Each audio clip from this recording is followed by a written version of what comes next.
Good evening, ladies and gentlemen. Welcome to the West Fargo City Commission meeting for Monday, January 18th. I'd ask that you please join me in a pledge of allegiance to the flag. I pledge allegiance to the flag of the United States of America and to the republic for which it stands, one nation, under God, indivisible, with liberty and justice for all. Thank you.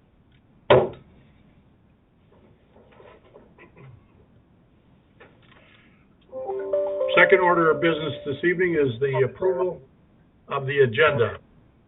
Commissioners, it has been requested that we make one change on the agenda, that item number 7 in the regular agenda move to item number 1A. One of our guests on that has some conflicts and they'd like to be online with us, so I thought that was a reasonable request. Item 7 on the regular agenda will move to item 1A. Also, on the consent agenda, I would respectfully ask that all commissioners and the public take note to item I, and that is a scheduled special city commission meeting for Monday, January 25th at 5 p.m., half hour earlier than we normally do it, to hold the second reading to create the COVID Relief Enterprise Fund. So, to the public and to my fellow commissioners, please take special note on item I of the consent agenda.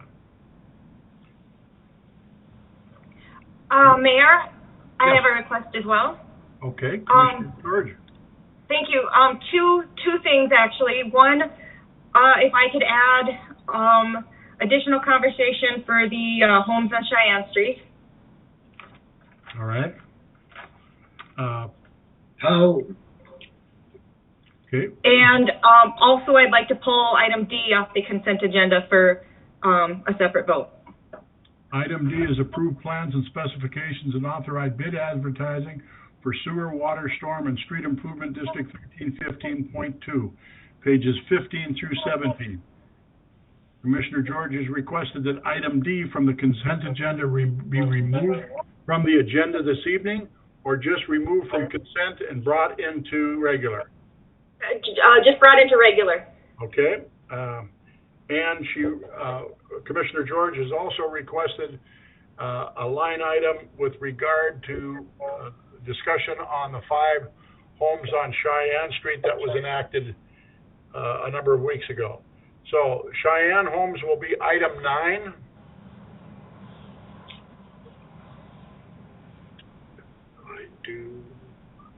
And I guess probably I got to take a vote on, the motion will have to be on this to approve that.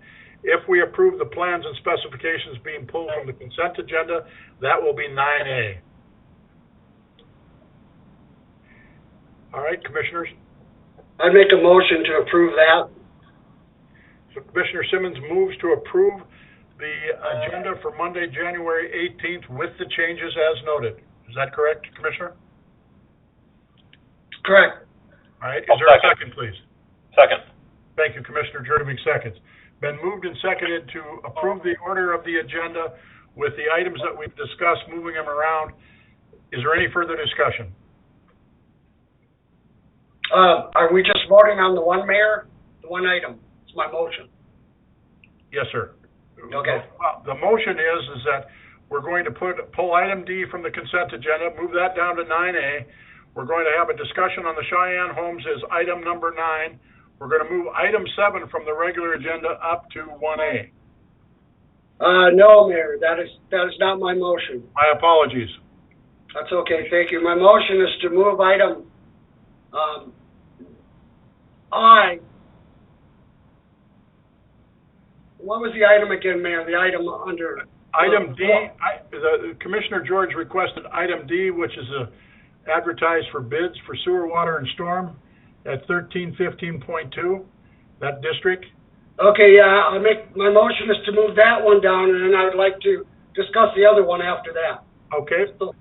So Commissioner Jurdovic, I have to ask for your approval as your second, that Commissioner Simmons is only talking about moving item D down to 9A on the regular agenda. Is that acceptable to the second? That's acceptable, yeah. Thank you. Ladies and gentlemen, we're approving the order of agenda by moving item D from the consent agenda down to 9A, and the rest of the items are as detailed. Is there any further discussion? Yes, Mayor, I just want to clarify that Commissioner George can ask for whatever she wants after this. I just want to know what she wants to do. Yes, and I'm willing to approve this, so. All right, very good. Again, we're only moving item D from the consent agenda to 9A on the regular agenda. Is there any further discussion? Hearing none. All those in favor, please signify by saying aye. Aye. Aye. Aye. Opposed? Motion carried. All right, we still have to approve the order of the agenda in its entirety. Commissioner George, you have the floor. Yes, so I just wanted to add the Cheyenne Street home. I just wanted to make a statement in light of all the phone calls I received. Make a statement and then make a motion that, whether we'd be able to vote on that or not. So I just wanted to add that to the agenda to have the opportunity to make a motion. So Commissioner George, are you asking for a motion to reconsider? Not yet. I'm just asking to put it on the agenda so I can read my statement, and then I'll make the motion to reconsider. I'm going to defer to Mr. Shockley. Is that appropriate, Mr. Shockley? Yeah, I think what Commissioner George would like to do is just have it listed as an agenda item, additional discussion regarding the homes on Cheyenne, and then she may or may not have a motion to bring at that time. So you'd just you'd be adding it to the agenda as an agenda item. So, Commissioner George, your Yes. motion would be to add item number 9, Cheyenne home discussions? Correct. Whatever item that would be at this point. Correct. All right. Is there a second? Is there a second? So I second the motion. Oh, okay. Been moved and seconded to bring item 9, the Cheyenne home discussions this evening. Is there any further discussion? Add that to the agenda, to the regular agenda. I just have one, Mayor. Yes, please, Commissioner Simmons. So I want to clarify that this is not a motion to reconsider. You just, because don't we have to reconsider before we do anything? Bring it back to the table?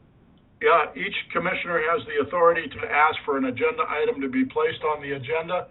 I wouldn't, I'll defer to John again if I'm out of line here, John. No, the commission president is correct. There's a careful distinction between just talking about something and reconsidering it. Right now, the motion is just to talk about the issue.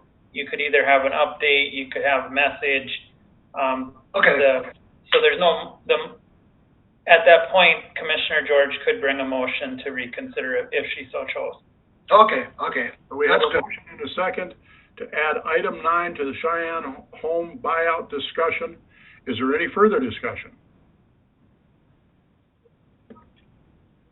Hearing none. All those in favor of adding item 9, a Cheyenne home discussion, buyout discussion, please signify by saying aye. Aye. Aye. Aye. Opposed? Motion carried. Again now, I'm going to ask that we have removed item D and moved that down to 9A. We have added item 9, which is a Cheyenne home buyout discussion, and I had respectfully requested item number 7 be moved to item number 1A. Ladies and gentlemen, what is your pleasure on approving the agenda? I will make a motion to approve the agenda as you just did. Is there a second, please? Second. Commissioner George seconds. Been moved and approved to approve the order of the agenda as amended. Is there any further discussion? Hearing none. All those in favor, please signify by saying aye. Aye. Opposed? Motion carried. Thank you. Item C is the approval of the minutes of January 4th, 2021. They are on pages 3 through 4. They have been distributed. They have been on the website. Is there any questions or changes on minutes as distributed? I'll make I'll make a motion to approve. Thank you, Commissioner Jurdovic moves. Commissioner George seconds to approve the minutes of January 4th, 2021 as distributed. Is there any further discussion? Hearing none. All those in favor, please signify by saying aye. Aye. Opposed? Motion carried. Item D, the building permits. The building permits report has been distributed to the commissioners and is in the packet for the public to review. Is there any additions or questions of planning and zoning with regard to the building permit report? I'll make a motion to approve. Thank you, Commissioner Jurdovic. Is there a second, please? Second.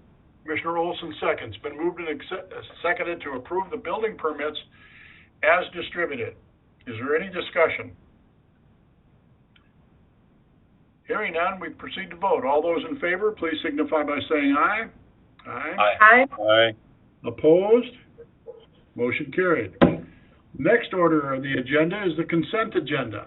Again, reminding item D has been removed from the consent agenda, so it's A, B, C, E, F, G, H, I, J, with a special notation that item I is a special West Fargo City Commission meeting for January 25th. Is there any further discussion on the consent agenda or amendments? I'll make the motion to approve.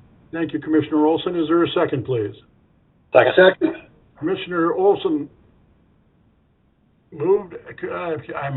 Who gave me the motion? I did. I'm going too fast here. Thank you, Commissioner Olson. Commissioner Simmons seconds the motion. Been moved and seconded to approve the consent agenda as amended. Is there any further discussion?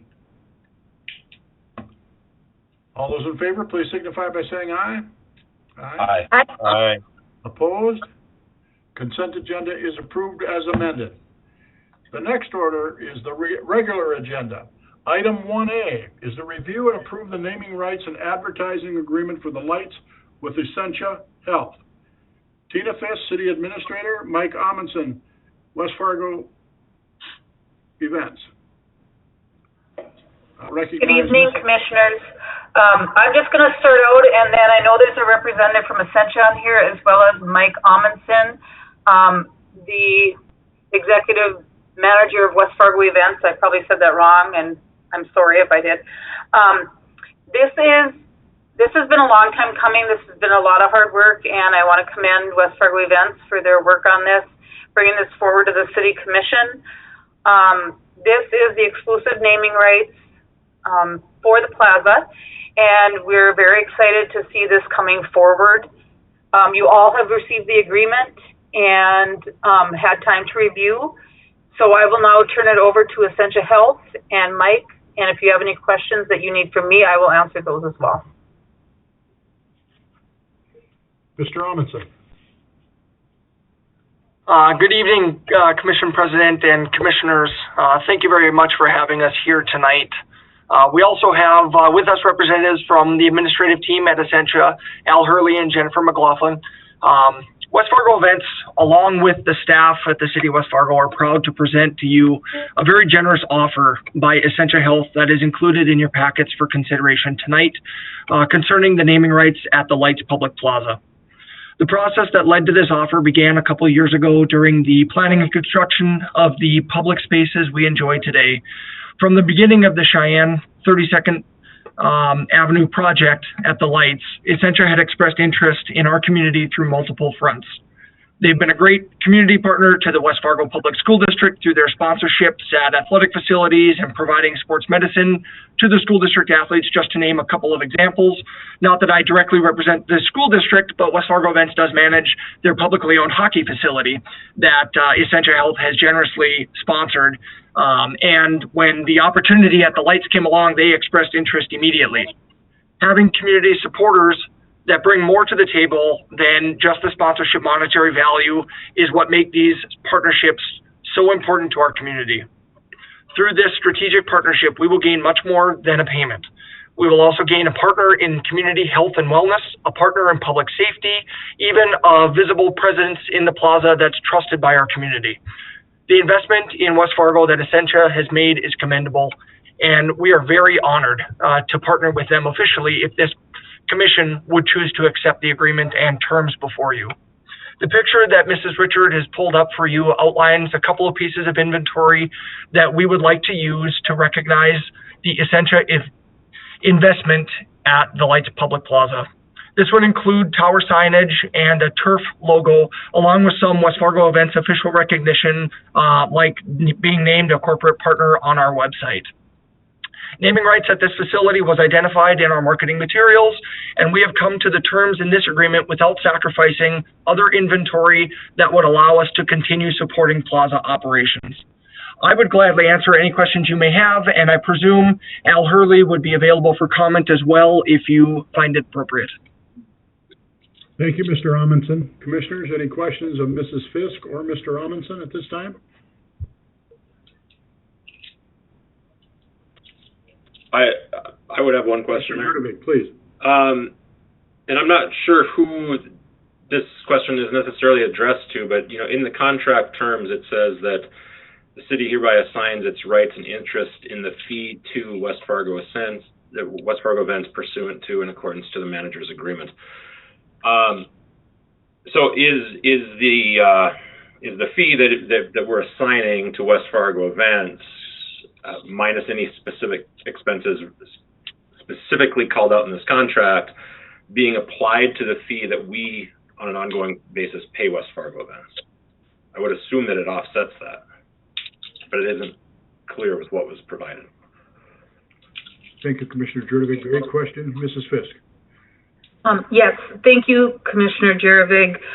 And Mike can back me up with any comments on this, but we've had those discussions, and revenues such as this that come into West Fargo Events are intended to offset the operational costs of the plaza space. And so therefore this money every year, this significant amount of money would go against to help fund the costs of maintaining and managing the plaza on behalf of the city that West Fargo Events does. So yes. Additional questions for Mrs. Fisk, Mr. Amundson, or Mr. Hurley, or Ms. McLaughlin?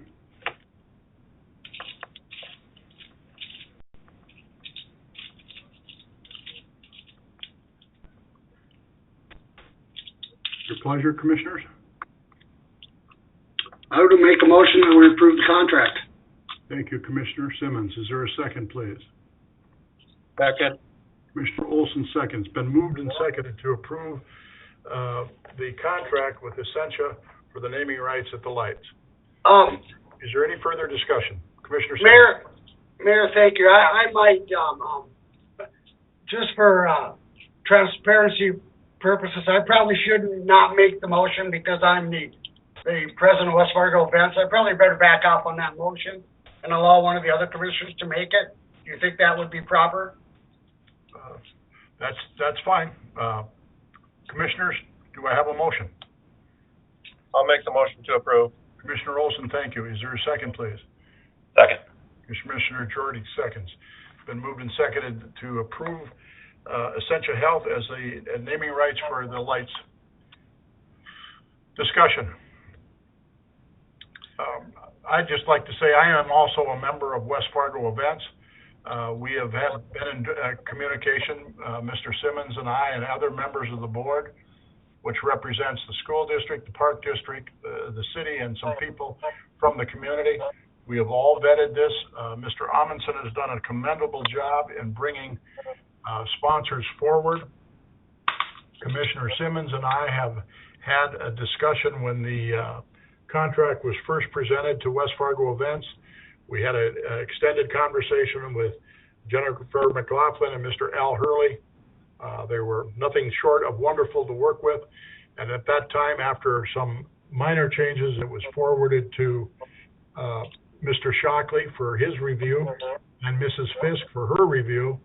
And this document is a final draft of the collaboration of Mrs. Fisk and Mr. Shockley on the final. So just a clarification, I too am on the West Fargo Events Board. Mayor? Further discussion? Yes, Mayor, I just want to say to Ascension, the whole team, and Al, thank you folks so much for partnering with us, because I think this is a huge for not only Ascension, not only West Fargo Events, but for the city in its entirety. I think that this is going to go a long ways, and I'm thinking, Al, you might have a couple comments. Thank you so much, Commissioner President. Can you hear me okay? Yes, sir, we can. Thank you. Very well. First of all, thank you for the invitation to be here tonight, and on behalf of Essentia Health and our organizations, we're just blessed to be part of the West Fargo community from before I got here 2 years ago to the moment we met with Superintendent Slutty and then the West Fargo School Board to this date and beyond. We're just blessed to be part of your community, and now personally, on behalf of myself and my family, I'm a resident of West Fargo, and we just want to continue this relationship and continue serving the community that we just feel we do so very well. So thank you for the opportunity again, and look forward to many others. Thank you. Thank you, Mr. Hurley. Please pass on to your fellow workers at Essentia and to your board. We're very grateful for our relationship. Thank you. Sincerely well, thank you. Commissioners, we have a motion on the table. Is there any further discussion? Hearing none. The motion again is to approve the naming rights and advertising agreement for the lights with Essentia Health.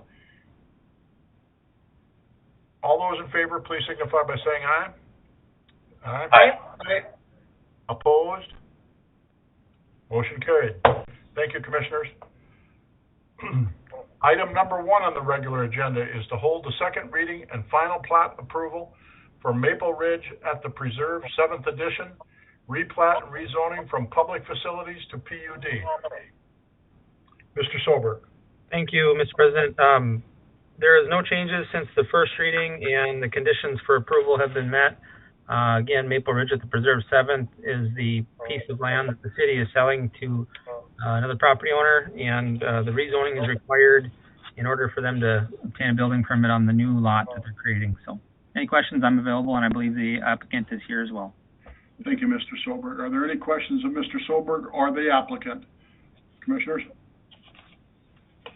I'll make a motion to approve. Thank you. I have a motion from Commissioner George and a second by Commissioner Jurdovig to approve the final plot for Maple Ridge at the Preserve 7th Edition, replat and rezoning from public facilities to PUD. Is there any further discussion? All those in favor, please signify by saying aye. Aye. Aye. Opposed? Motion carried. Thank you, Commissioners. Item number 2 is to hold the second reading and final plat approval for the Wilds North Pond First Edition. Mr. Solberg. Thank you again, Mr. President. This plat is, again, another similar situation where there's a piece of land that was brought into another piece of land, so rezoning is required, which is why we need the second reading. This piece of land was a retention pond lot that adds access for both Tevier and Schatz along the Cheyenne Street corridor. So no changes, and plat conditions have been met, and I'm available for any questions. Thank you, Mr. Solberg. Thank you. Are there any questions of Mr. Solberg from the Commission?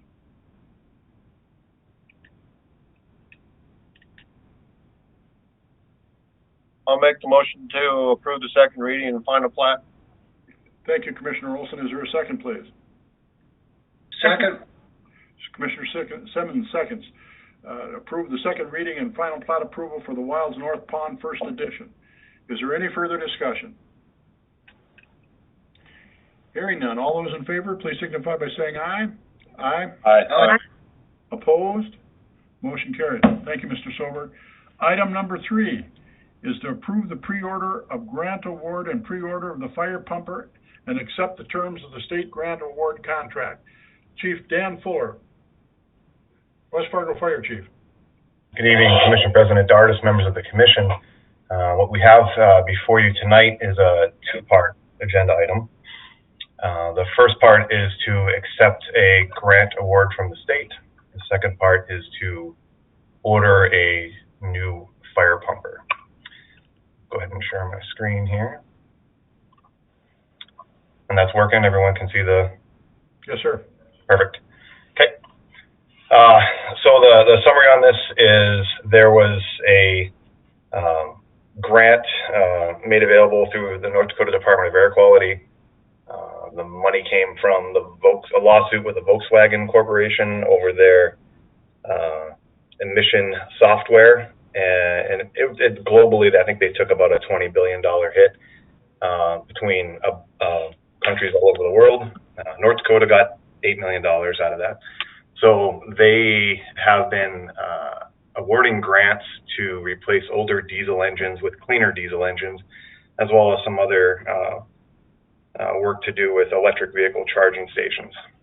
We were able to secure a grant for half of the heavy rescue that the Commission had already approved at the end of last year, and half of a pumper replacement to be ordered this year. I would really like to point out that Public Works did the heavy lift here. Our fleet manager, Tony at Public Works, really went above and beyond, reached out to our partner agencies, reached out to an engineering firm that we knew had the expertise to complete the technical specifications to let the Department of Air Quality know how much metric tons of nitric oxide we're going to take out of the air by replacing our diesel engines with new diesel engines. And really, this grant is all about the diesel engine. It's not necessarily about the fire apparatus, but they're trying to get those diesel engines off the road. So the intent tonight is to get approval for the grant and to order the new pumper. Here's the bottom line up front. We appropriated a little over $1 million at the end of last year to purchase a new heavy rescue truck. We have half of that covered through the grant. We have a $689,759 fire pumper that we have spec'd out through Pierce, and we also have some discounts that will be on the next slide with regards to our using a consortium bid process instead of a regular bid process. So with the monies taking in, $839,000 is the total amount of the grant that we're receiving, the largest one that I know of in the entire state. It's a testament to the work that we did and the planning that went into this. Bottom line up front, it's going to take our $1 million appropriation down to $846,000 when it's all said and done.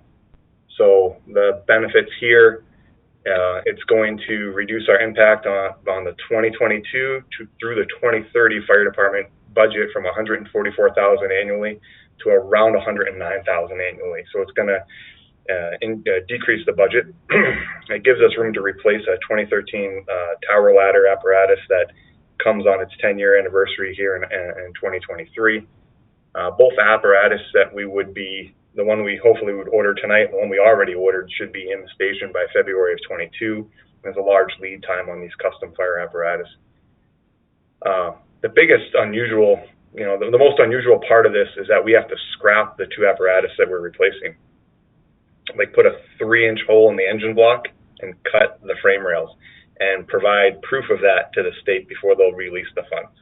But they want that diesel engine off the road, and I guess that does make the most sense. The pumper that we're replacing is a 2008 model. It's 13 years old. We have adopted our policy to follow the National Fire Protection Association Standard 1901 for automotive fire apparatus, that we have a 10-year frontline and a 5-year reserve component on these apparatus. So after 15 years, we want to get rid of them. This truck is right in that wheelhouse of, we're going to have to get rid of it in a couple of years. It's already on the table for replacement. These monies just happen to be available now. So it seemed like the perfect target of opportunity to move forward and try to get this taken care of. 2021 pumper replacement has a $710,000 full price, $689,759 after discount. that Sourcewell on there, $6,000 discount going through the consortium bid process, and then if we pay up front, we save $16,000 on the price. So that's what brings it down to the $689. So with that, I'll stand for any questions. Hopefully that was short and sweet. Approval of the grant and order of the apparatus would have to be two separate motions. Thank you, Chief Fuller. Are there any questions from the commissioners for Chief Fuller? Other than congratulations, Chief. I think you did a great job. And you stand the team. Thank you, Commissioner Simmons. It's really a testament to the teamwork between us and Public Works, and then our counterparts over in Fargo as well. I'll make a motion to approve accepting the grant. Is that the first step? That's fine. We'll go with that one first. Thank you, Commissioner. Is there a second? Thank you, Commissioner Simmons. Been moved and seconded to approve the state grant as outlined by Chief Fuller this evening. Is there any discussion? Hearing none. All those in favor of approving the state grant, please signify by saying aye. Aye. Aye. Aye. Opposed? Motion carried. Next order is on, as it was discussed, it's a two-part, is to approve the pre-order of the fire pumper as outlined by Chief Fuller this evening, that we go ahead with the purchase. I'll make a motion to approve the pre-orders.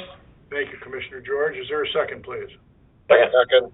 Commissioner Olson seconds. It's been moved and seconded to approve the order of the fire pumper. Is there any further discussion? All those in favor, please signify by saying aye. Aye. Aye. Aye. Aye. Motion carries.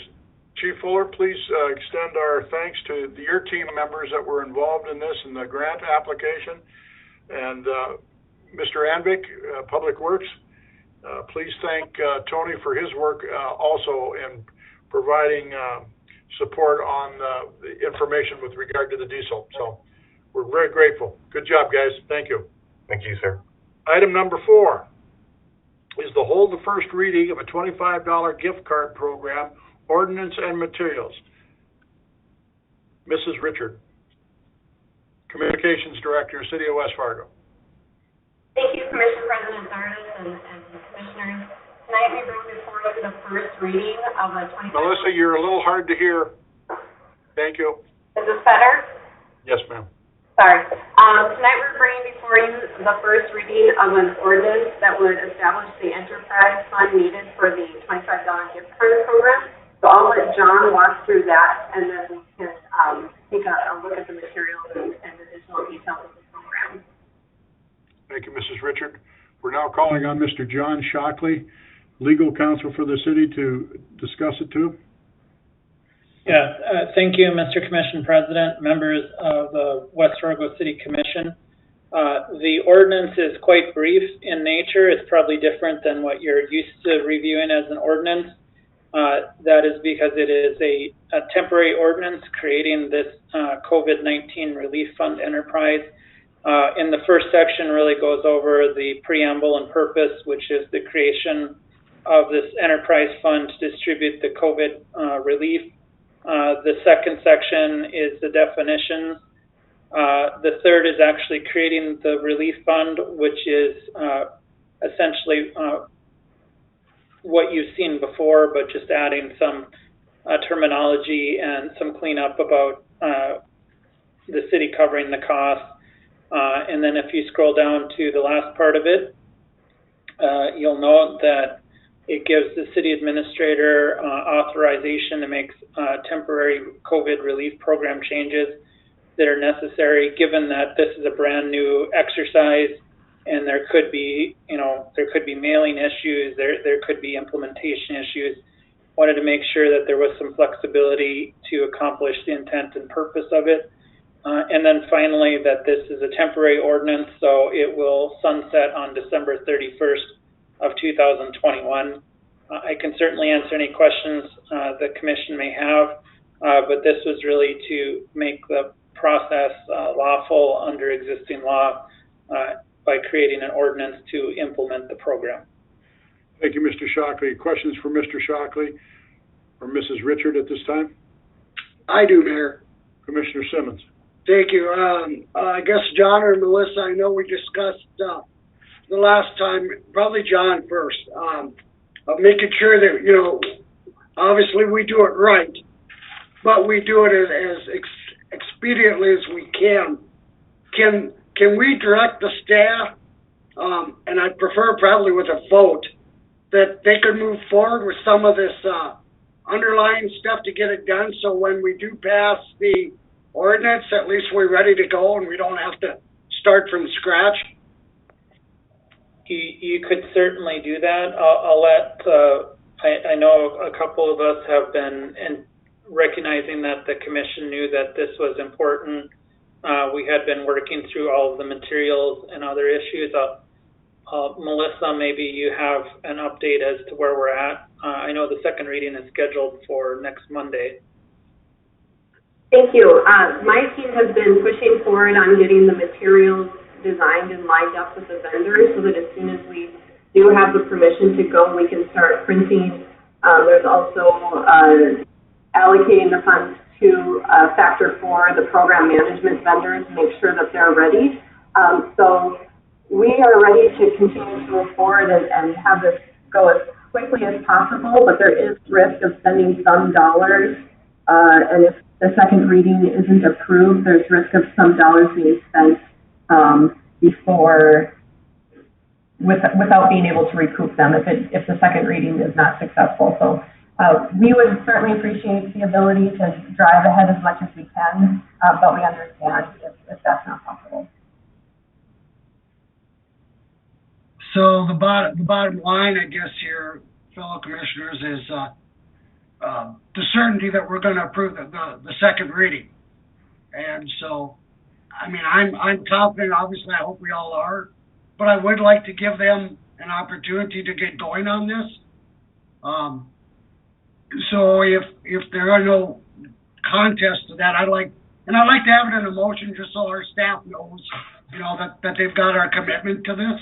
I'd like to make a motion that we allow them to move forward prior to our second reading, just to get things going. So, Commissioner Simmons, I have a question. What exactly do you want them to start doing before we have the second reading? Just to make sure that we're not ahead of the, you know, putting the cart before the horse and not get into legal troubles. Yeah, what do you want them to do? Right, and first let me apologize, I'm starting to lose my voice again, but basically it's getting the flyers and such and getting all that ready to go, so then when we approve the second reading, you know, it can be out the door and ready, because that's going to take, you know, some time that we don't need to waste on that, as long as we all know we're going to approve the second reading. Melissa, maybe you can elaborate more than I just did, please. Yes, absolutely. Thank you, Commissioner Simmons. This would include allowing the vendor to send the letters to print, to send the custom gift card design to print so that those cards would be in production. It does take about 10 days for the cards to be produced, and then another 4 days for the fulfillment of the letters with the cards. There's also some back-end work that we do through Jim and the finance department to get the funds transferred over to the vendor so that they can reallocate them out. And then there's also the business enrollment process, which is a huge piece of it, making sure that we have a chance to communicate with those businesses, get them enrolled, and get them ready to participate. There's also marketing material that we have created, and there's a few more pieces that we do want to create that we can supply to our businesses so that they have materials to identify themselves as participating, and also take advantage of the opportunity to promote their businesses as well. So a lot of it has to do with just print and production, and the quicker we can get that accomplished, the better. But again, there will be money spent. Are we confident that the vendor that's providing the services, if we expedite this even quicker than what the timeline was initially sent to them, that they can do that? Yes. They are very committed to this program. They understand that we want to get this out the door as quickly as possible and into our community. And we actually have a meeting set up with them tomorrow to walk through the results of tonight's meeting and walk through what we're allowed to do and to move forward. But I'm confident saying they're ready to go and support us and get this out as quick as possible. Thank you. I want to remind the public that this is authorized to implement a temporary COVID-19 relief program for 2020, 2021 only. It's a one-time deal at this point in time. We are not using sales tax dollars. This is COVID relief money from the government. We're going to touch 16,264 households. There's 1,507 businesses in the city of West Fargo. This program will be only for West Fargo residents and only redeemable at West Fargo businesses. So we have a motion and a second. Is there any further discussion? If I could just make one more comment, I did not receive any input on the material, so so if we could follow up after that to make sure that if I am allowed to move forward, that everyone's okay with that as well. Didn't look good to me, Melissa, when I saw it, so I'm okay with it. Yep, same here. Looks good. I responded. Yep. Mr. Mayor, who was the second? Commissioner Olson, I believe. Okay, I just wanted to make sure that we had one because I didn't remember hearing it. So. Okay. Any further discussion? All those in favor, please signify by saying aye. Aye. Aye. Opposed? Motion carried. Again, with regard to this conversation about the GIFT program, I'd remind the public and the commission, we have a special commission meeting for Monday, January 25th to hold the second reading of the COVID Relief Enterprise Fund, of which this is part of. Thank you. Item number... Mayor? Yes, Commissioner Simmons. Thank you. I'll just let it be known now that unfortunately I have a surgery, so I won't be available that day. But I hope that it all goes well and we get this program going. Thank you, Commissioner Simmons. Excuse me, this is Tina, and I'm sorry to interrupt, Commissioners. Commissioner Simmons, did you want a motion to allow staff to proceed? That's what we just. Oh, it was it. Okay, I'm sorry, I missed that. Yeah, thank you. Yeah. No, that was the motion. So. Item number 5 is the stimulus bill presentation. Lauren Orchard, Economic Development Director. I had requested that the city summarize some of the COVID relief money that's coming down towards our citizens and our community. And Ms. Orchard took it upon herself to share, to gather some of that information. So with that, Lauren Orchard, Economic Development Director of the City of West Fargo. Lauren? Thank you, Commission President Dardis, and good evening, Commissioners. So as President Dardis just stated, he had asked that staff put together a presentation on the most recent stimulus bill called the Consolidated Appropriations Act, passed on December 27th. So we've done our best to compile information that would be most beneficial to our business community and West Fargo residents. Before I dive in, I want to say that I'm not a tax attorney or banker, and even these professionals are waiting for further guidance on programs that I will mention tonight. So for all of our businesses that are listening, I would advise you to speak with a local West Fargo bank and reach out to your tax advisor to ask about how these programs might benefit you. I also want to take a moment to thank our Economic Development Specialist, Morgan Kastner, for putting together this presentation with our communications team. She's been doing very impressive work for the city, and she just started on January 4th, so we're very lucky to have her.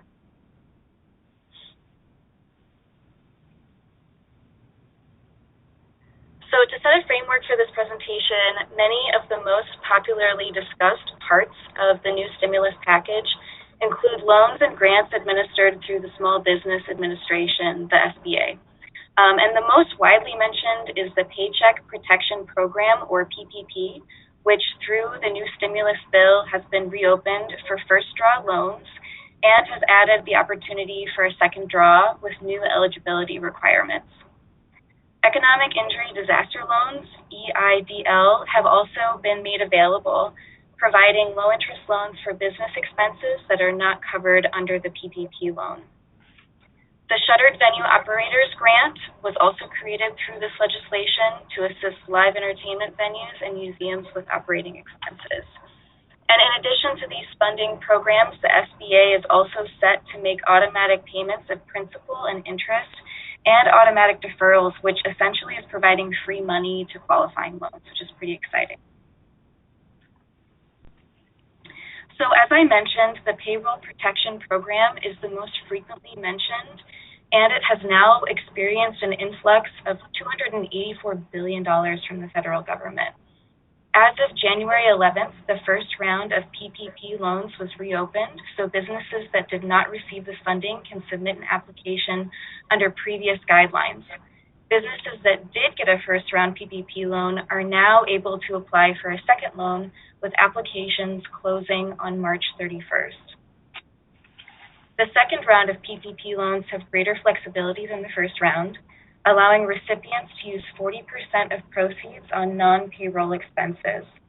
Eligibility has also been expanded to include 501c6 organizations such as chambers, newspapers, and radio stations. Some PPP loans can also be forgiven, and the process for forgiveness has been simplified to a one-page application. In addition to these expanded benefits, PPP loan recipients will not be taxed on income from the loan and can deduct loan expenses on their tax returns, essentially double dipping.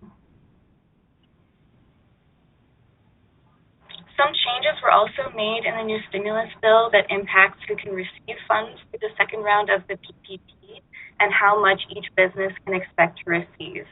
To qualify for this program, you must have a private business or 501c6. You need to have used or have plans to use your first PPP loan. Your organization must have 300 or fewer employees. You must be able to show a change in gross profits greater than 25% in comparison to one quarter in 2019 and the same quarter in 2020. Now, once a business is eligible, they must show how they plan to use the PPP loan. 60% of the PPP loan must be used on payroll expenses, and the remaining 40% can be used for other business expenses such as personal protective equipment, operations, supplier costs, or property damage from political unrest. Businesses must also choose a covered time period between 8 to 24 weeks to spend their PPP loan, which is an improvement from the first loan draw, which required that businesses choose either 8 or 24 weeks. So this gives some added flexibility. The actual loan a business can receive is calculated depending on the industry the business is in. Non-hospitality businesses will take their average monthly payroll times 2.5 to figure out their total loan amount. And hospitality businesses, such as hotels and restaurants, which really have been hit the hardest by COVID, will take their average monthly payroll times 3.5. The maximum loan amount that any one business can receive is $2 million, which is a lot less than the first loan draw from the PPP, which was $10 million. But as you can see through everything I've been discussing, the real target for the PPP this round is smaller businesses that have been hit the hardest. It's also important to mention that businesses that submit their applications through local lenders will be given priority, so please get in touch with your West Fargo lender to discuss your eligibility. Now, businesses that do not qualify for the PPP loan can still benefit from a low-interest economic injury disaster loan, which can be used for operating expenses and does not have a requirement for how much has to be used on payroll. The loan has a 30-year term limit with a 3.75 interest rate for businesses and 2.75% interest for nonprofits. Payments can be deferred for 1 year, but interest will start to accrue. Under the CARES Act, a business can get a $10,000 advance on their EIDL loan in the form of a grant. So again, some more free money if you apply for this loan. The stimulus bill also allocated $15 billion to Shuttered Venue Operator or SVO grants, which are available to live venue operators, theatrical producers, live performing arts organizations, museum operators, motion picture theaters, and talent representatives. This grant is up to 45% of these businesses' 2019 gross earned revenue, or $10 million, whichever is lower, and can be used for business expenses such as payroll, rent, utilities, mortgage, interest on debt, personal protective equipment, and payments to independent contractors. To be eligible for the grant, businesses must have been in operation as of February 29th of 2020, and the venue must not have received a PPP loan on or after December 27th, 2020. So while we're not LA and we may not benefit as much from this new grant program, it does set aside money for these businesses so that they are not competing with West Fargo businesses in the PPP route, for example. So it really starts to separate out industry types, which is an overall benefit to our businesses. Since the SBO grant is new, the SBA is still in the process of setting up the grant program and is not yet accepting applications, but they have done a triage type of program. So if there is a business in West Fargo that thinks that they may be eligible for this program, I would direct them to this slide. I don't want to spend too much time going over it because this does not describe most West Fargo businesses, but it is a strategy from the SBA to make sure that their grants are going to those most in need.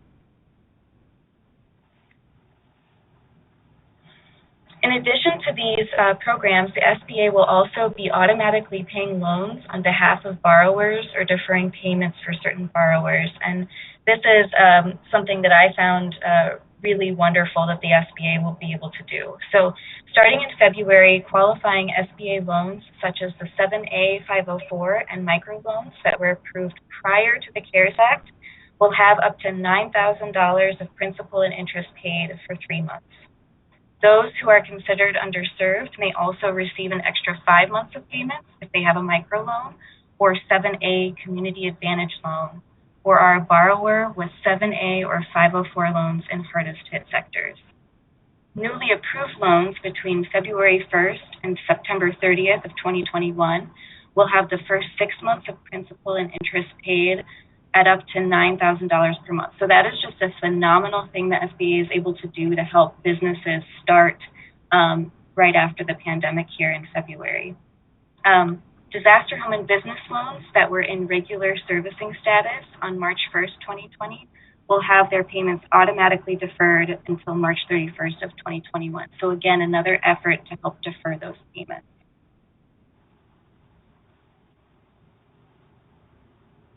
In addition to each of these SBA programs that we have reviewed, the Employee Retention Tax Credit was created in 2020 to encourage employers to keep their employees on payroll. When the ERTC came out last year, businesses had to decide between taking the PPP loan or the tax credit. Now, businesses can utilize both as long as they are used subsequently and not simultaneously. So businesses that can use this tax credit are those that had to fully or partially suspend operation during any calendar quarter in 2020 due to from an appropriate governmental authority limiting commerce, travel, or group meetings, or had a 20% or greater decline in gross receipts by comparing one quarter in 2019 to the same quarter in 2020. From March 12th to December 31st of 2020, a business could receive up to a $5,000 tax credit per employee by taking 50% of each employee's wages up to $10,000. From January 1st to July 1st of 2021, a business can receive up to a $14,000 tax credit per employee by taking 70% of each employee's wages up to $10,000 per quarter. So just based on this information, our businesses in West Fargo, they can see up to a $5,000 credit per employee for the work that those workers were doing in 2020, and up to $14,000 in tax credit for their business operations in 2021.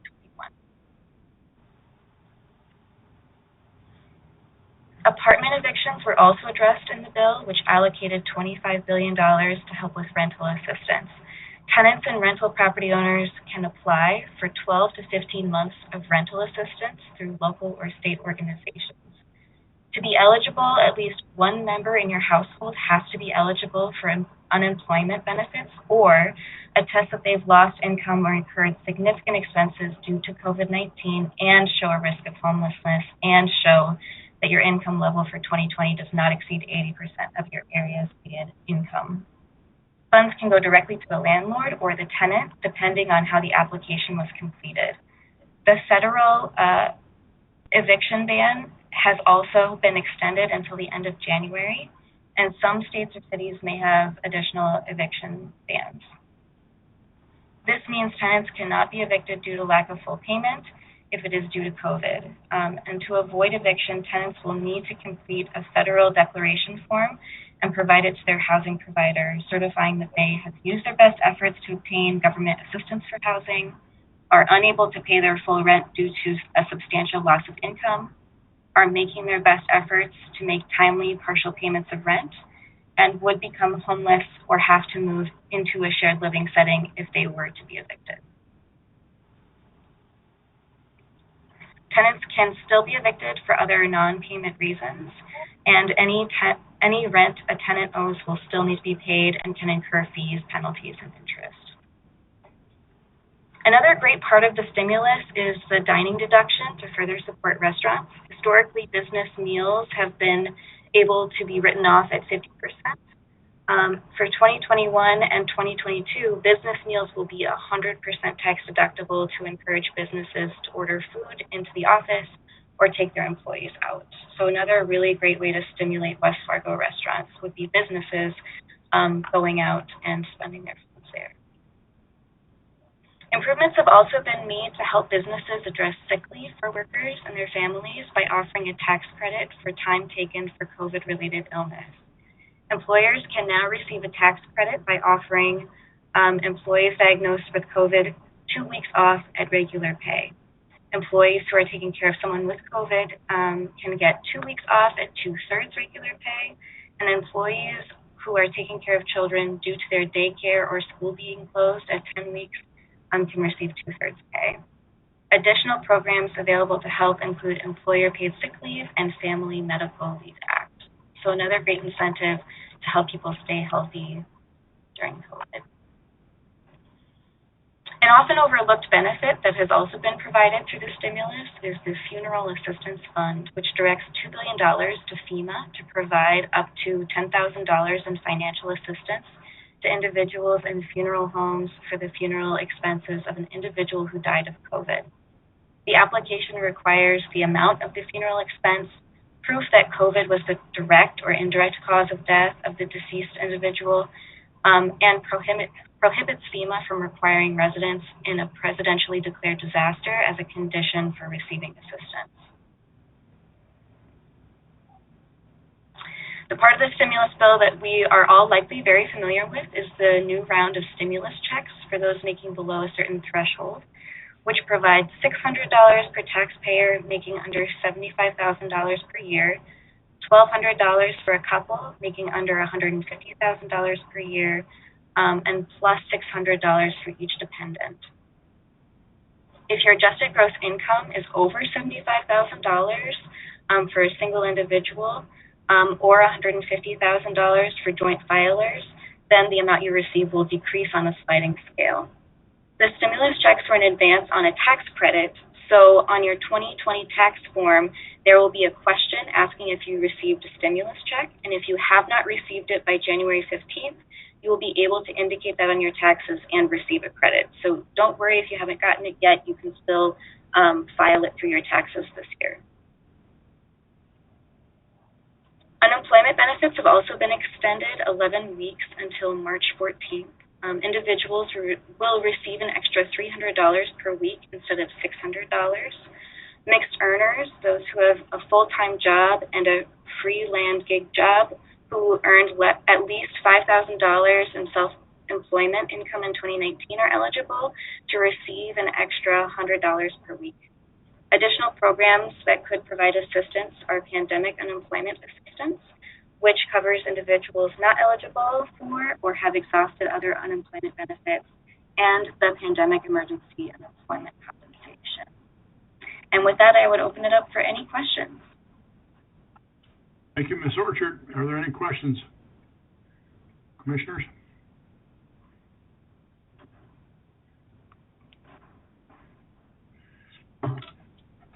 No questions? All right, Lauren, thank you. Wonderful job. And Morgan, appreciate both of you for the thoroughness of what you talked about, the initial COVID response, stimulus, and the most recent. So extremely well done. Thank you very much. Mr. Mayor, can I just ask Please. one question? It's actually related to the previous item. I had written down that Commissioner Simmons had made a motion to direct city staff to start working, to expedite the process. I don't remember there being a motion to actually approve the first reading of the city ordinance, but I might be wrong. I just wanted to make sure. Eric. I think you're right. I don't remember the motion actually being made, nor the second. Okay. My apologies. It's we've had a lot of procedural things this evening, and I apologize to you. Not a problem. I just wanted to make sure we had it done. So, would you offer a motion, please, Commissioner? I would make a motion to approve the first reading. Is there a second? Second. Commissioner Simmons seconds. Been moved and seconded to approve the first reading of the $25 gift program assistance. Discussion? All those in favor, please signify by saying aye. Aye. Aye. Aye. Opposed? Motion carries. Thank you, Commissioner Jurdovic. I wonder if we could request just a 5-minute break. Certainly. We stand adjourned for 3.5 minutes. Perfect. 5 minutes. 5-minute break. Thank you. Thank you.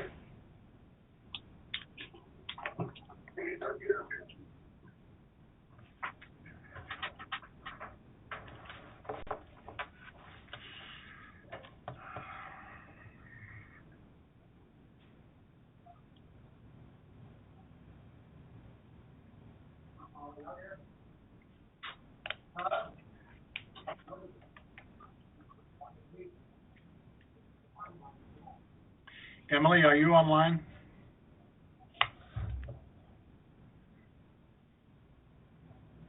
Yes, I am. Was Commissioner Jurdovic correct that I had not asked for a motion on item number 4? Yes, but I thought it was included with the motion to allow staff to move forward. I thought it would be all combined. But looking back on my notes, the first reading wasn't approved. All right, thank you. Yep.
have everybody back.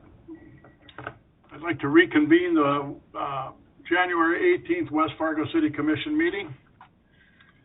The next order of business is item number 6, and that is the Metro Flood Diversion Authority, the City of West Fargo's Memorandum of Understanding. Mr. Shockley leading the way. Good evening, Commission President, members of the West Fargo Commission. Did someone from city staff want to put up the presentation?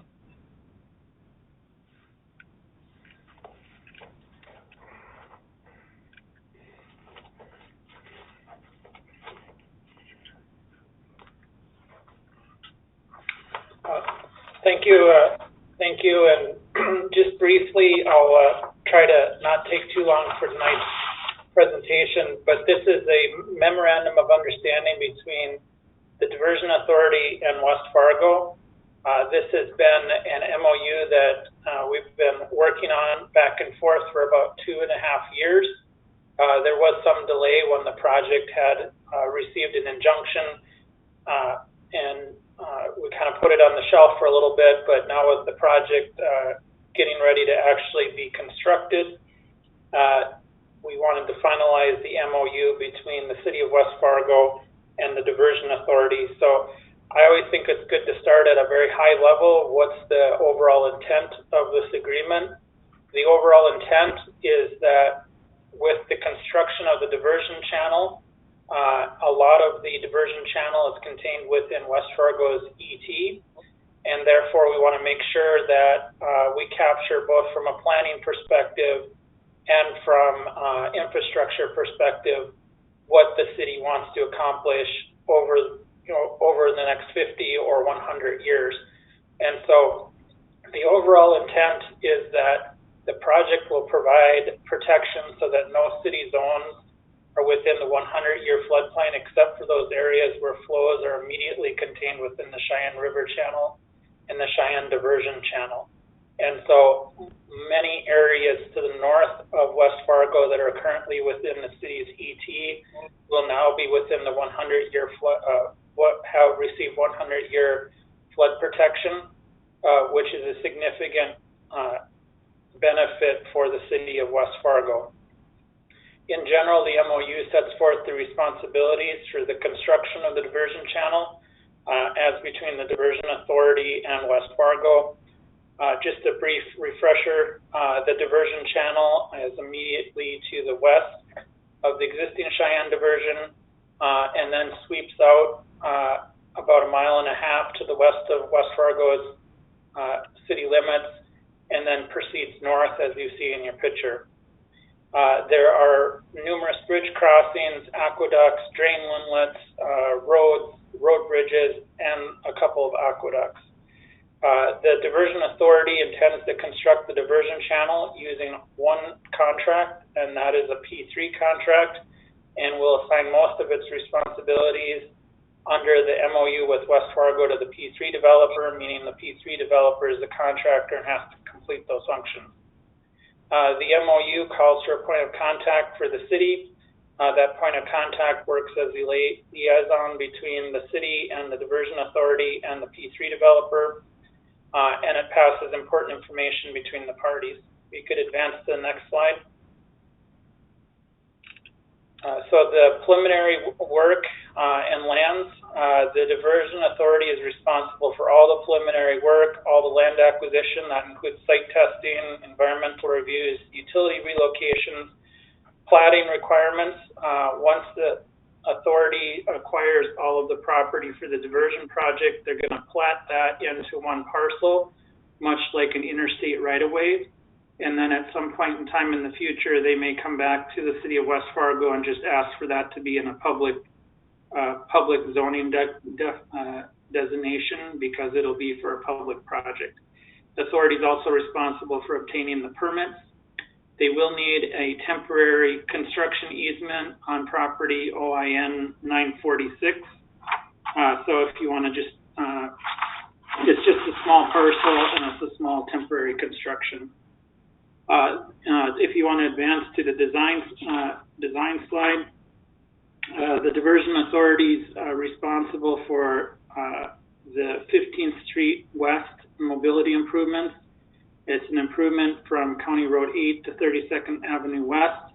It'll be designing it to a 2-lane township gravel section, or as otherwise agreed by the city engineer. So the West Fargo city engineer has been involved in this process and is also part of the review and the development of the technical requirements to the diversion project.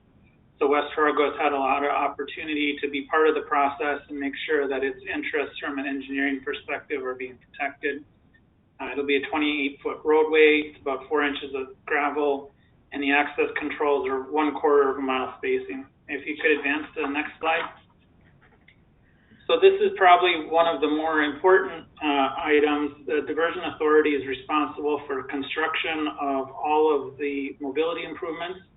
The Diversion Authority is going to provide a construction schedule to the city. The Diversion Authority is going to maintain all the haul roads, traffic mitigation, and appropriate signage during construction.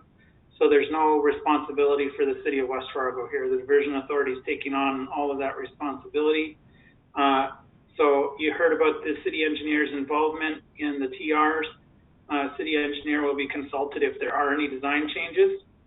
And by project substantial completion, the Diversion Authority, there's no charge to the city, is going to stockpile approximately 500,000 cubic yards of excavated material in the location that's shown on the map. That's an existing lagoon, and that is the first lagoon that is intended to be decommissioned. And the city and the Diversion Authority are going to coordinate the timing of that so that the contractor basically put it wherever the city tells the contractor to do it, so there's a little bit of coordination involved in that. If you could advance the next slide. For the 15th Street mobility improvements, the city is going to take over ownership of that. And if there's any other controlling jurisdictions for some of the roads, the ownership will be turned over to that. Diversion Authority is going to warrant the work on the 15th Street mobility improvements for a period of 1 year, commencing at project substantial completion. Project substantial completion is not expected till the year 2027 or 2028.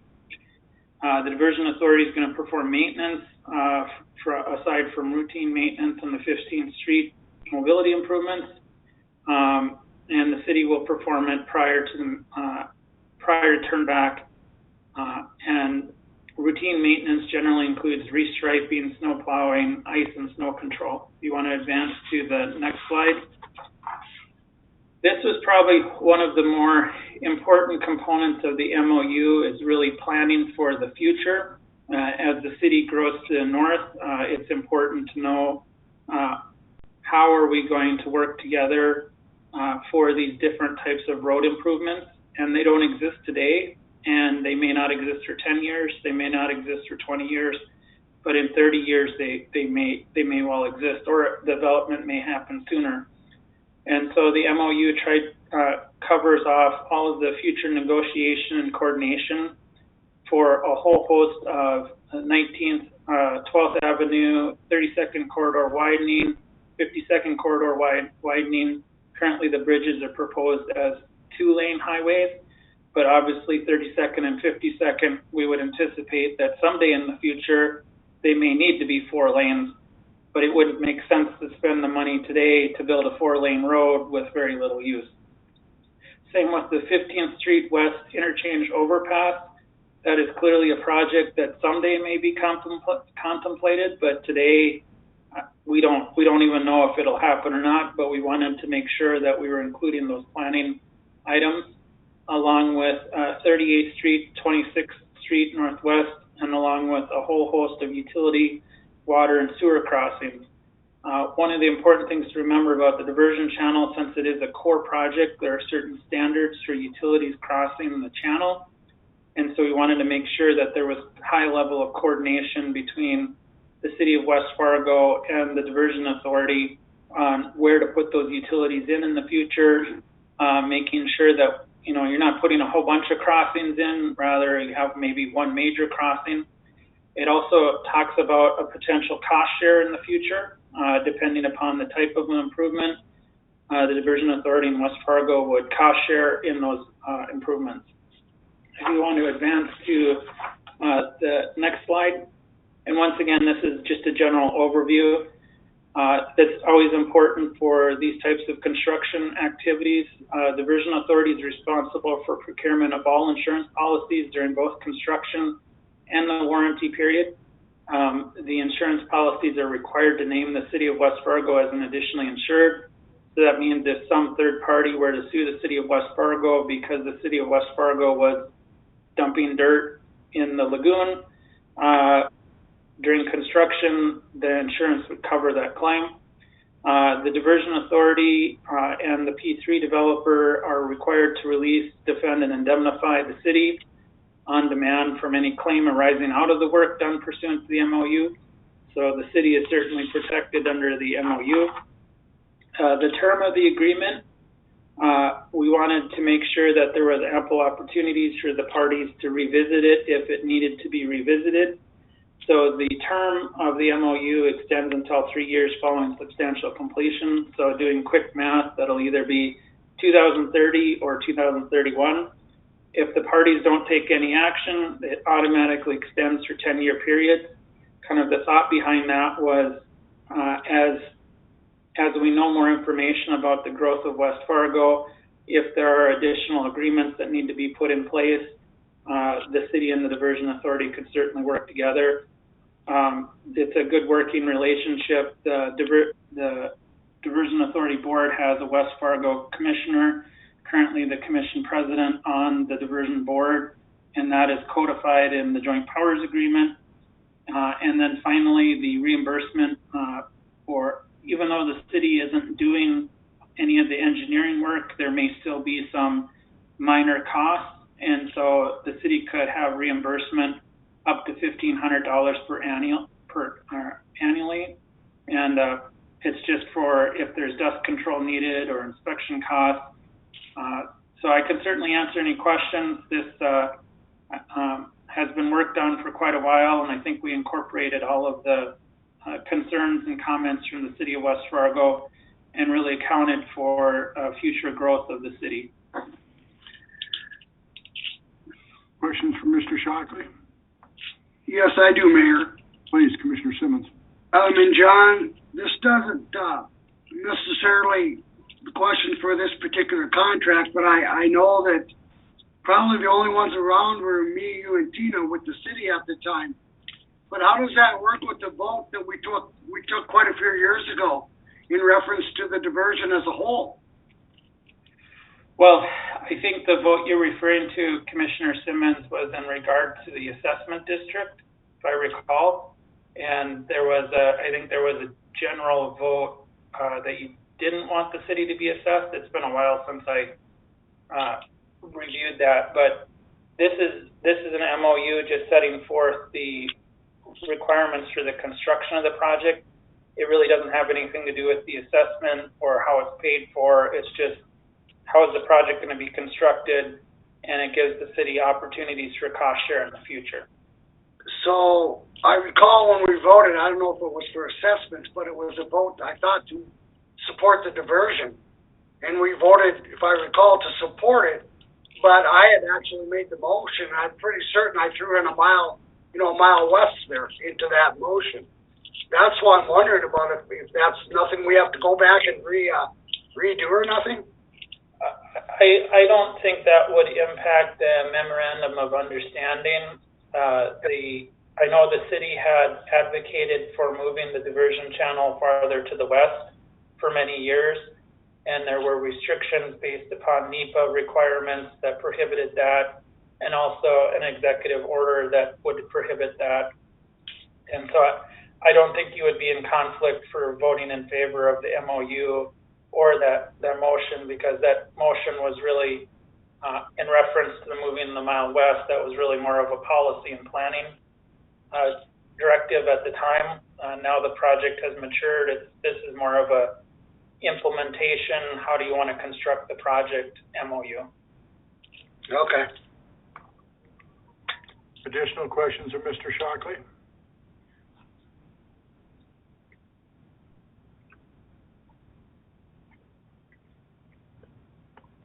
What is your pleasure, Commissioners?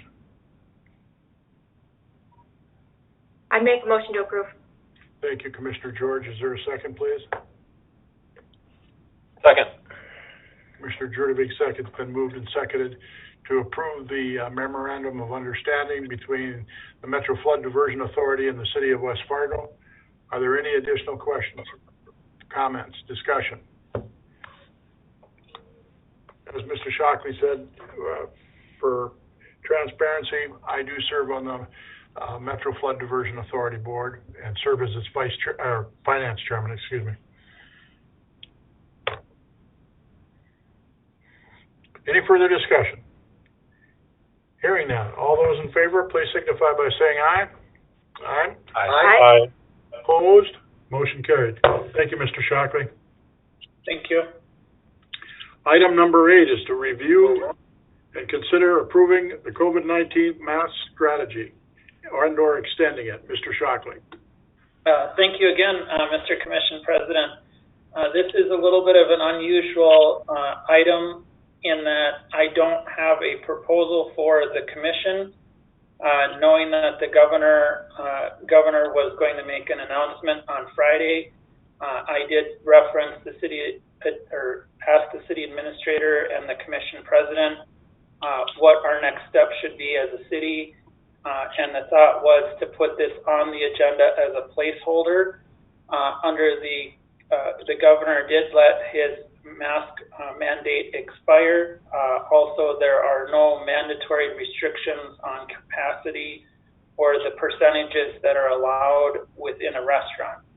And so this is really a placeholder. I can draft whatever the commission wants me to draft, and I'll just say, as I always do, this is a policy decision for the commission, and I will absolutely draft whatever the commission wants me to draft. Thank you, Mr. Shockley.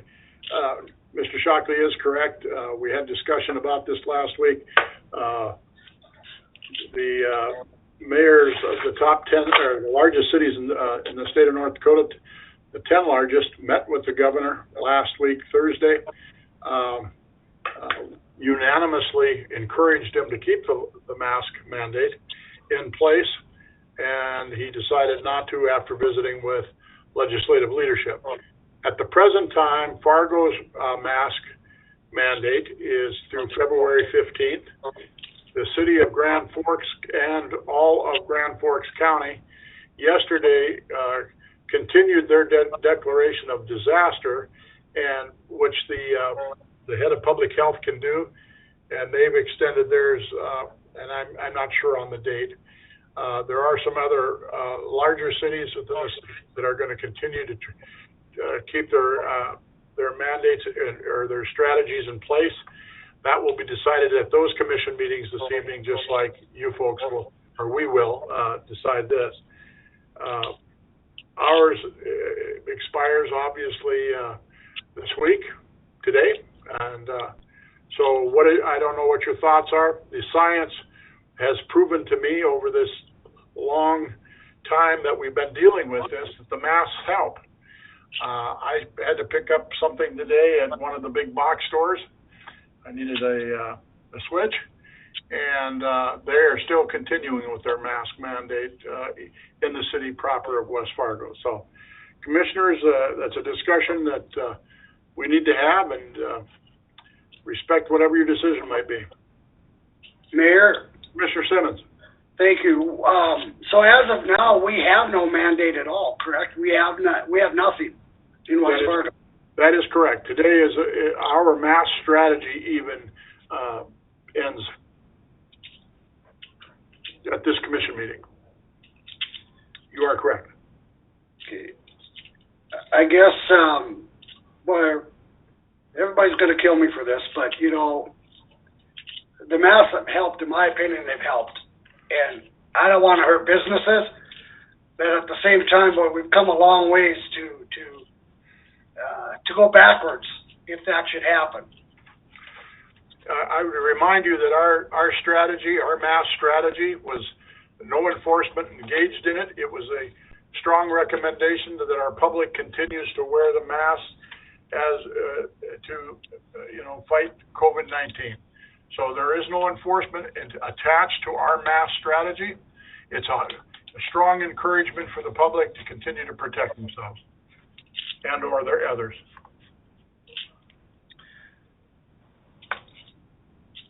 I'll just say I'm strongly opposed to it, as I've always been. I think people should have the choice whether they want to wear it or not. You're right, our numbers are dropping, and I think it's also a natural ebb and flow of the virus. South Dakota's numbers are also dropping without the mandates. So I know you can agree or disagree with that. The public is tired of it. They don't want to do this anymore, and I think it should be people's choice. Thank you, Commissioner George. As I stated earlier, our mask strategy has no enforcement, and we've never had a mandate in the city of West Fargo. So the choice is to the public. All the thing that we would do is we would continue as a city commission to encourage the public to consider this when they're out and about and they can't social distance. So I appreciate your First Amendment rights, but we have never had a mandate. This is personal choice, always has been. Thank you. Mayor? Yes, Commissioner Simmons. Thank you. I would make a motion that we continue our mask strategy, perhaps until February 15th then. Is that the suitable date that you had mentioned? That'd be acceptable. We can always renew it or put it aside. Okay, that would be my motion. All right. Is there Commissioner or Mr. Shockley? Do you have any advice there? Yeah, I would just ask for a clarification, understanding that the mask strategy would continue. There are currently no restrictions on occupancy. Or would it be the commission's desire to eliminate the restrictions on occupancy that are currently that were contained in our mask strategy? Mr. Simmons, you're making the motion. Is that acceptable to you? I guess I would defer to my fellow commissioners to make a few comments here on this. I know it's a killer subject, but we got to be responsible. So I would ask my commissioners what they would suggest. Well, one question. Commissioner Jurdovic, please. One question I would have is the document we're looking at, is this the motion that we had previously passed? Yes, sir. Okay.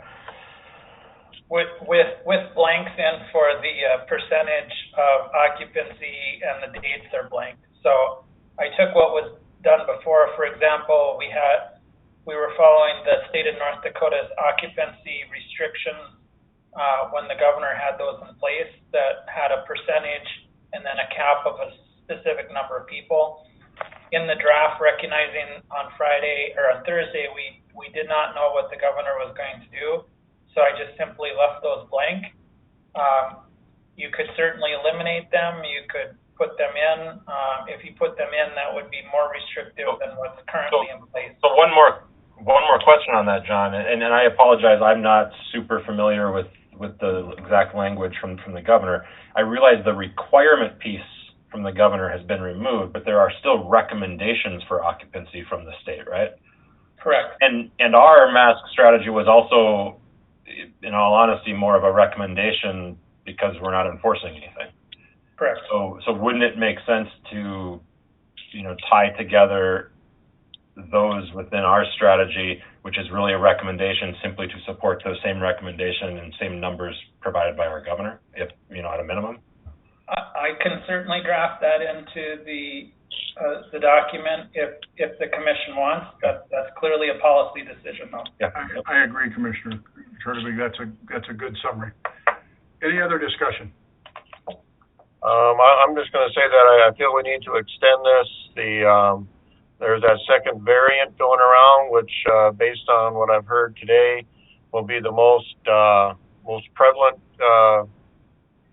type of this virus come, February, March, and it's going to be a lot more contagious than the current one that we're dealing with. So I feel we need to continue with our strategy. I've gotten off task again. We do have a motion. Do I have a second? Second. The motion would read that we continue our mask strategy till February 15th and follow the rest of the recommendations with regard to percentage of occupancy and the like with state regulations as presently presented. Is that correct? Acceptable to the motion maker and the seconder? Yes, it is. My summary? All right. Yes. All right. Is there any further discussion? All right. All those in favor, please signify by saying aye. Aye. Aye. Opposed? Aye. Motion carried. Thank you. Item number 9 is the Cheyenne home purchase discussions. Commissioner George. Yes, thank you. So I just wrote something down, and I have a motion at the end, so I just figured I'd read it quick, and then we can decide what we want to do with the motion. This comes about from weeks of talking with residents, and so I just figured a little bit more needed to be said on it. So on October 30th, I walked into a meeting regarding the 5 homes on Cheyenne Street. At that time, I didn't know what I was walking into. As everyone now knows, it was a negotiation. Looking back on this, I believe mistakes were made, and I fully take the blame for this. I have no background in real estate or negotiations and trusted that what we were being said was reasonable. In looking back on this, I now don't agree with the decision that was made on the price of the home. I believe we're treating this more like an eminent domain situation, and in that case, cities will pay over value. But this is not the situation here. Instead, the homeowners came to us, therefore, there is really no reason we need to overpay. I believe this is a big reason the public has become upset. There are multiple issues I believe that need to be addressed here. Not only are we overpaying, but with the Zoom meetings, public comment has become a challenge.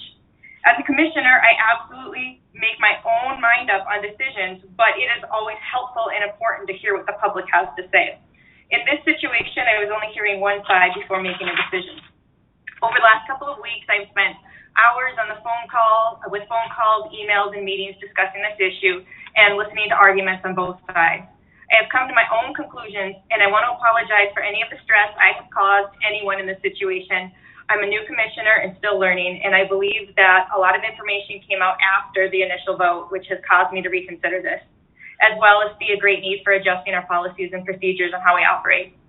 I believe that using economic development dollars on this project can still be a win-win situation, but we can't overpay. We either need to have appraisals done or the current value of the homes, or use the current taxable values. I believe this is fair because we aren't forcing them out. They don't have to sell. If someone else were to buy their homes, then this would be the price that they would pay. And the city and the taxpayers should not be paying more. I would also suggest allowing anyone from the public who wants to speak on this issue to be allowed 2 minutes to do so. With that, I would like to make a motion to reconsider the vote for the purchase of the 5 homes on Cheyenne Street. Is there a second? Is there a second? I will second this for the purpose of discussion. Been moved and seconded to reconsider the motion of December 21st City Commission meeting. And that was that Commissioner George motioned and Commissioner Jurdovig seconded to approve the purchase of the 5 properties. Commissioner Simmons requested a roll call vote be taken. Commissioner Olson said yes. Commissioner George said yes. Commissioner Jurdovig said yes. Commissioner Simmons said no. And Commissioner Dartis said no. The vote passed on a 3-2 vote. So to explain to the public, on parliamentary procedure rules, only a commissioner that voted in the affirmative, voted yes, can bring back a reconsider to vote to check out the vote that was previously decided. Commissioner George is one of the affirmative votes of that. So she has the right to bring this back for discussion. So it's been moved and seconded to reconsider the action taken on December 21st for the purchase of the 5 homes. Now we have to vote on bringing it back. Is there any further discussion?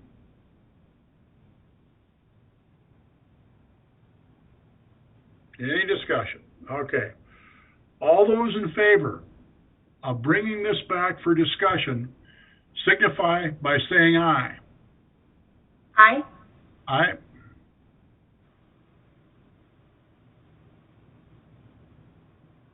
Those opposed to bringing it back for further discussion signify by saying aye.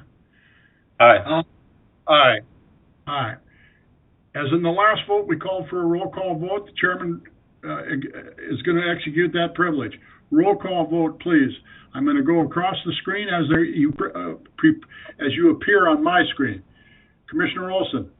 No. Commissioner Dardis? Yes. Commissioner George? Yes. Commissioner Jurdevig? No. Commissioner Simmons? No. Motion fails on a 3-2 vote. Thank you, Commissioners. The next order of business is the City Administrator's Report. Mrs. Fisk. Mayor? Yes. President Darcy, we have one more item. My apologies.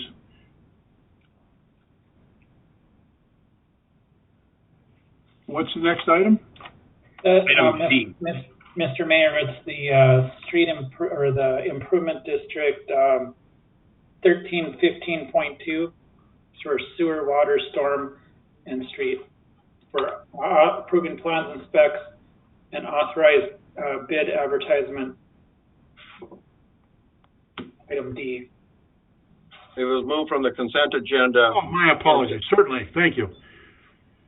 Order of business is to authorize bid advertisements for sewer, water, storm, and street improvement district 1315.2. I asked this to be pulled off. I think everybody knows how I feel on special assessments. I've been consistently voting no on this one, not because I have anything against IDCO. I certainly don't. I just don't like using specials in this way. So I just wanted to be consistent in my voting, which is why I asked to be pulled off. Mr. Scott, we turn this to you. Well, good evening, Commission President Dardis, members of the Commission. Well, I apologize for, I guess, the last couple of years here, we've been placing this portion of the process on the consent agenda. Happy to certainly walk through what we're asking tonight. At the last meeting, the City Commission did review and approve the engineer's report and authorize the city engineer to prepare the plans and specifications. So at this point in the process, we're asking to approve those plans and authorize us to move forward with advertising the bids for construction. With that, I guess I would answer any other questions. Thank you, Mr. Scott. Questions for Mr. Scott?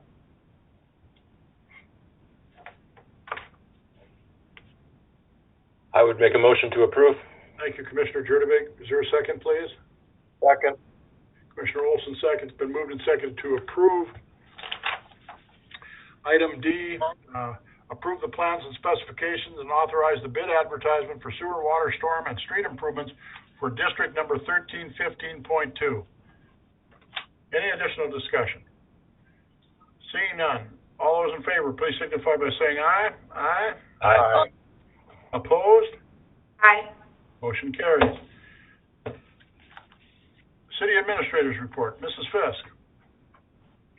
Thank you, President Dardis and Commissioners. I have just a few items, and I won't keep you too long. In connection with your discussion on the mass strategy, I just wanted you to know with the change in the protocols by the governor, we've been looking at our city offices and is there anything we need to change. And we are looking towards opening up our meeting rooms to 50% capacity and then allowing public meetings, when applicable, to take place. So again, it will still be at the discretion of the commission, whether we hold a meeting that involves you, in the public, or whether it'll be virtual. And staff will also, when we have our meetings, make those decisions based on what's best for everybody involved in the meeting. So I just wanted to bring that up and let you know that we are watching everything that's going on and trying to make the best decisions we can to keep all of our staff safe. We have very healthy staff right now and plan to keep it that way. So if you see us wandering around City Hall and we still have our masks on, it's out of respect for the others that would appreciate us to do that. So with that being said, Jim Larson has completed the 2019 audit with Eide Bailey. It was a long and painful road, and he did a fantastic job. I'm I can't say enough what a great job he's doing with the finance department and what a fantastic job with the audit. We will be having a meeting with the liaison commissioners for finance and city hall coming up, and then the audit report will be presented to the full commission, and you will be able to ask questions, and we will also be posting it online. With the legislative session starting up, we're getting lists of bills, and there's a few that really do need some work. And so as staff, I figured you'd laugh. As staff, we're trying to watch them, and for your own information, every Friday at 2 o'clock, the North Dakota League of Cities runs through the list of bills that are coming up and has discussion. So you're always welcome to join in and listen in to that discussion that they have. Also, because we're fortunate enough to have a very excellent communications department, we are working on, Melissa's reached out, and we're going to start working on creating legislative responses and create like a library of information so that we can, as staff, be more prepared as these items come up and these bills come up. As Bernie said, today at 5 was the close for any new bills, and he expected approximately 800 by the time they're done. Yes, yeah, so kind of crazy. So anyway, we're working on that and keeping everyone informed. If you see something that you're concerned about and you want us to address it, or you want help creating testimony to be sent out, don't be afraid to contact Melissa's office or myself, and we'll coordinate and help you guys get out whatever you need. Last but not least, I was asked this question, and so I figure it's better to answer publicly. The assistant administrative position that was approved in for the 2021 budget with a start date of March 1. I requested that our HR director, Jana Wilm, start advertising for that position. The advertising for that position will close approximately the end of this month. And then once that is done, I will work to create an interview committee and go through creating questions and discussion and so on and so forth to find out who all should be involved and what questions we want to ask, and probably in mid-February to start interviews. With that being said, I would like to, I don't know who else I went on there yet, but I'd like to have at least 2 commissioners involved in that. Commission President Dardis as the leader of the commission. You would be an obvious choice, but I leave it up to you as commissioners to determine who you feel would be most adequate to serve on that committee with whoever else we choose. I think all of our commissions are adequate, Tina. Yeah, so I do too. That's it. What I would do is, if commissioners, if you have a desire or acceptance of that, if you please just drop me an email, and then if we've got multiples, we'll figure out how we make that choice for that. Is that all right? I got nods. Thank you. Okay. Thank you all very much, and that's all I have for this evening. Thank you. Do you have any correspondence for us, Tina? No, I do not. All right. Excuse me, Mr. Shockley? Yeah, I'm sorry, Mr. Commission President. I did have just one quick item for you. In talking with some of the staff and Tina, given all of the questions we've had over the last couple of months about purchasing authority, I am in the process of drafting a draft resolution giving different authorizations for purchasing authority. My intent would be to distribute a copy of that to the commission at the next meeting, not ask you to take any action on it, just ask questions, have a discussion about it, and then at the following meeting, maybe take action on it. And this would just help to clarify who has what authority to enter into contracts at what time. I think it would help add some clarity, and then everybody would be on the same page about what the purchasing authority of staff is. Thank you, Mr. Shockley. Process and procedure is important for an organization as large as ours, for sure. So thank you for that. Thank you, Mrs. Fisk, for initiating that. Do we have I have one more comment. I'm sorry. I need to ask you one more question. The special meeting coming next Monday at 5 o'clock, would you like that virtual or in person? I'm okay with virtual. Well, I guess I won't be here. I thought you were on a hospital bed or something. Sure. They come right from their hospital bed. Commissioners, again, may I take a poll, just looking at you, nod your heads, virtual or in person? In person first. Who wants in person? Show of hands. Mandy? Bernie? Okay. Yes. All right. Virtual, Commissioner Olson and Commissioner, because we have a dead tie on this, we're going to defer to the virtual out of respect for those folks that aren't comfortable. Or we could do a hybrid. We'll do the hybrid. Is that all right? It's a one-topic meeting, and it'll be super quick, so just so you know. One-topic meeting, super quick, that's fine. All right. Thank you all. Mayor? Yes, please. I'm sorry, I'll go under non-agenda. That's what you're going to ask. Tina, anything for correspondence? Nope, I have nothing. Thank you. Non-agenda items. Mr. Simmons. Thank you, Mayor.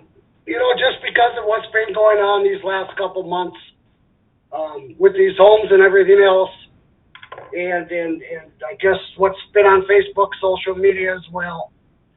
And Tina doesn't know about this and the staff, but they've been getting a lot of crap, quite honestly, over this. And I just want to bring forward that this isn't their situation, it's ours as commissioners. And I want to take a vote right now. I want to take a vote, and I want to make a motion how do I want to put this? How am I trying to say this, John? Help me out here. I can't remember. Vote of confidence or something? What? I want to make a motion of confidence that we have in our staff and in Tina as our city administrator. And I think we need to do that to show that we as a commission, as a whole commission, unified and behind our staff and our city commissioner. So I would make a motion of confidence for them. I'll second that motion. Thank you, Commissioner Olson. It's been moved and seconded to the commission to display a vote of confidence in city staff. Is there any further discussion?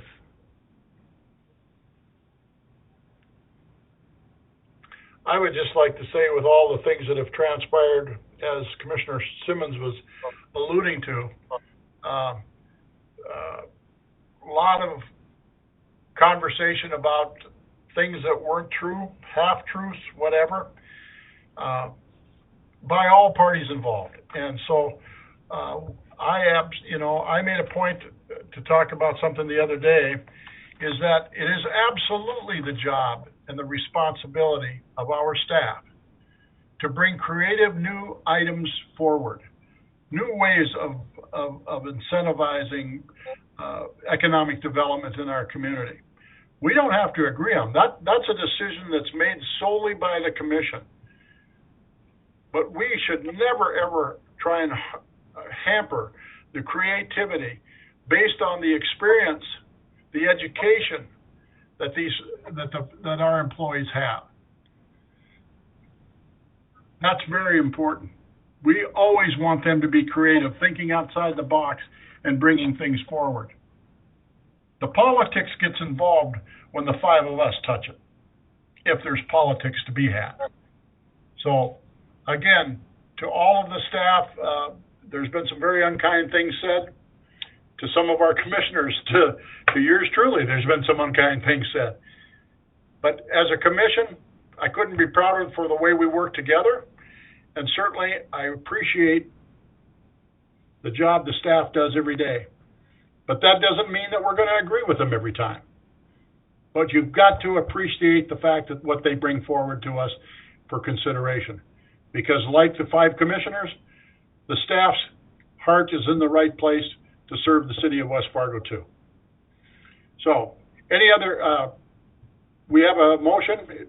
Is all those in favor signify by saying aye? Aye. Opposed? Motion carried. Any other non-agenda items that any of the commissioners would like to bring forward? I'd like to make one comment, if you don't mind. I want to just say thank you to Commissioner Simmons and all of you. I know staff will appreciate that as well as I do.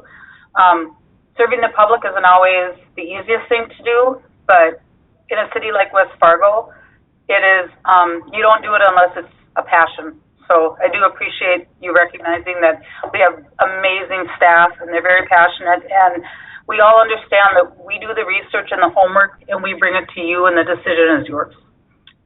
Thank you. Thank you, Mrs. Fisk. Any other non-agenda item any of the commissioners would like to bring forward? Any non-agenda item that any of the department heads would like to bring forward? Mr. Richards, is there anybody with their hand up from the public? There's one individual with their hand up from the public, Daryl Sampson. Would you like me to allow him? I'm sorry, I can't hear you. There is one individual with their hand up. Would you, named Daryl Hampton? I can allow him to speak if you'd like. Yes, please. Daryl, you're now open to speak. Hi, I appreciate that. I wanted to say something on behalf of I'm a local business owner, and one of the topics you touched on today was the mandate for masks. And we required masks long before the state mandated it, as we had a couple of outbreaks that severely impacted our business and our employees. I'm also familiar with tragedy with the COVID virus, and I have a feeling that some people are not and don't take masks serious for that reason. But I think it's unfair to force a business that wants to keep their employees safe, and it is a settled science, masks help, to force a business to mandate this if we choose to. And we choose to keep our employees safe, not have the same thing happen that's happened in the past, and to keep our guests safe. But it puts our employees in a position that they have to take abuse. And since the state mandated it, the employees could easily say, well, it's a state mandate, and not have to get the abuse. So we also are concerned with potential lawsuits down the road, and I think the city of West Fargo and any business needs to be aware of the potential for someone contracting COVID in your establishment and having to fight that. I think also it's kind of ridiculous to say, use as an argument that people are tired of it. I know a lot of people are tired of wearing seatbelts and the speed limits and some of the other things that are meant to keep us safe. I don't think that should be an excuse not to follow science. And thank you for your time. Mr. Hanson, thank you for joining us this evening. Earlier in our discussions, we do have a mass strategy where our city staff communications department will continue to strongly encourage the public to use masks while in public and when they can't social distance. And again, Mr. Hanson, thank you for joining us. Thank Anyone you. else? Anyone else? All right, Commissioner Simmons?